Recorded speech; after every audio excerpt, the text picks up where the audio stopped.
পরে আপনারা সকলে দেবেন।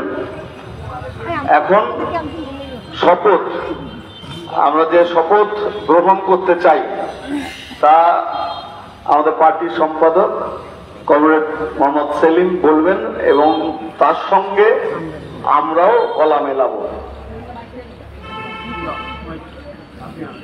আপনারা জানেন আজ ওই মেয়েটির ধর্ষণ এবং হত্যা 6 মাস হল, এখনো বিচার অধরা। এই জন্যই আমরা স্লোগান তুলছি জাস্টিস। গোটা দেশ, গোটা পৃথিবী যত রকম অন্যায় আছে তার বিরুদ্ধে যে লড়াই, তার সঙ্গে এটা সংহতি। আবার আজকে এই ঘটনাচক্রে ওই পিজিটি মেয়েটির জন্মদিন, তার মা বাবার মধ্যে কি ঘটছে আপনারা বুঝতেই পারছেন। আর তারা বিচার চাইছে বলে কত কটাক্ষ তাদেরকে তুলতে হচ্ছে, তাদেরকে অপরাধী করে দেওয়া হচ্ছে। আজকে ফেব্রুয়ারি 9, আমাদের স্লোগান হোক আর অবিচার নয়। এখন এই স্যালাইন কাণ্ড দেখেছেন, আরো প্রসূতি মারা গেছে, রোগী মারা যাচ্ছে। স্বাস্থ্য ক্ষেত্রে যে অবিচার, যে অন্যায়, যে দুরাচার, যে থ্রেড কালচার, যে দুর্নীতি, তার জন্য যত রকমের মৃত্যু হয়েছে, আমরা সব মৃত্যুর প্রতিকার চাই এবং সুবিচার চাই। আর তা নাহলে এই ব্যবস্থাকে আমাদের উপড়ে ফেলতে হবে।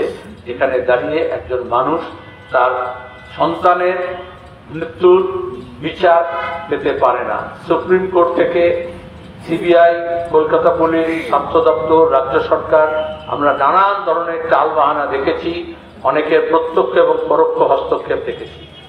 অভয়ার মৃত্যু একটা সাধারণ মৃত্যু নয়, একটা সাধারণ ঘটনা নয়। এটা একজনের ধর্ষণ, একজনকে ধর্ষণ, একজনের কাণ্ড তা নয়। এটা প্রাতিষ্ঠানিক হত্যা এবং গোটা আমাদের যে সাংবিধানিক ব্যবস্থা আছে তাকে ধর্ষণ করা, প্রাতিষ্ঠানিক ধর্ষণ।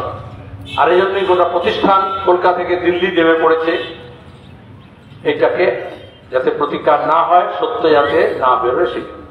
আজকে এই জন্যই আমরা অভয়া মঞ্চ, আমাদের বিভিন্ন সংগঠন, গণসংগঠন, এনজিও সংগঠন, তারা আজকে চাইছে প্রতিকার জন্য আবার নতুন করে এই জন্মদিনে যাতে সুবিচারের দাবিতে যে লড়াই, তার পুনর্জন্ম হোক, এই শপথ আমরা নিচ্ছি। মৃত্যু শেষ কথা নয়, ধ্বংস শেষ কথা নয়, মৃত্যুর পরেও নতুন করে জন্ম নিতে হয়।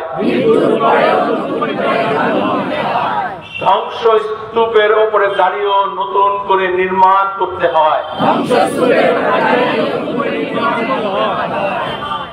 রাষ্ট্রশক্তির ষড়যন্ত্রমূলক উদাসীনতা ও প্রবঞ্চনার বিরুদ্ধে জনগণের দীর্ঘমেয়াদী ধারাবাহিক আন্দোলন, আর সেই আন্দোলনে আমরা অবিচল আছি, আমরা অবিচল থাকব। মানুষের ঐক্যবদ্ধ আন্দোলনের জয় অবশ্যম্ভাবী। ইতিহাসের এই হচ্ছে অমোঘ শিক্ষা। We want justice. We demand justice. আমি এই সময় দাঁড়িয়ে আজকে যখন কলকাতায় অভয়া মঞ্চের তরফ থেকে কেন্দ্রীয়ভাবে আরজিকর হাসপাতাল পর্যন্ত মেডিকেল কলেজ স্ট্রিট থেকে বিশাল মিছিল হচ্ছে, চিকিৎসক, চিকিৎসা কর্মী, সাধারণ মানুষ, বিভিন্ন মঞ্চ একসঙ্গে করেছে। আজকেই শুধু কলকাতা শহরে, যেহেতু মেয়েটির আজকে 33তম জন্মদিন, 33টা স্পটে যেভাবে 14ই আগস্ট হয়েছিল, সেরকম আজকে বিকেল থেকে সন্ধ্যে রাত্রি নানান ধরনের কর্মসূচি নেওয়া হয়েছে। গোটা রাজ্য জুড়ে হচ্ছে। এই মুহূর্তে বিভিন্ন শহরে নানান কর্মকাণ্ডের মধ্য দিয়ে এই দাবিতে যেমন সোচ্চার হচ্ছি, সেরকম আমরা শপথ নিচ্ছি। তাদের সবার সঙ্গে আমরা আমাদের সহমতি জানাচ্ছি। আমি শেষে একটা ছোট্ট অ্যানেকডট বলবো। তদানীন্তন পূর্ব পাকিস্তানে কমিউনিস্ট নেতা কম্পরাম সিংহ তার ছেলেকে পুলিশ পয়েন্ট ব্লাঙ্ক রেঞ্জে মাথায় গুলি করে মেরেছিল।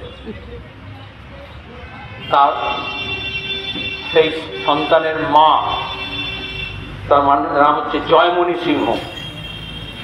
জয়মনু সিংহের কোলে ওই ছেলেটির মাথার ঘিলু গুলিতে আক্রান্ত হয়েছিল। যখন ও সেটা ছিটকে তার কোলে পড়েছিল, তখন তৎকালীন আমাদের সুভাষ মুখোপাধ্যায় কবি তাকে স্মরণ করে একটা কবিতা লিখেছেন। তার থেকে অ্যাপ্রোপ্রিয়েট 4টি লাইন আমি এখন শোনাচ্ছি, শপথ কিভাবে নিতে হয় কবি সুভাষ মুখোপাধ্যায়ের ভাষায়। ছেলেটির মা ছিল জয়মণি সিংহ।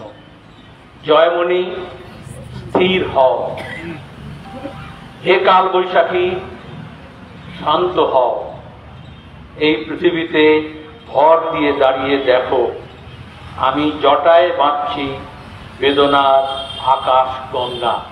আজকে ওই মেয়েটির মাকে দেখে মনে হয় সে তার জটায় আকাশ গঙ্গা বেঁধেছে।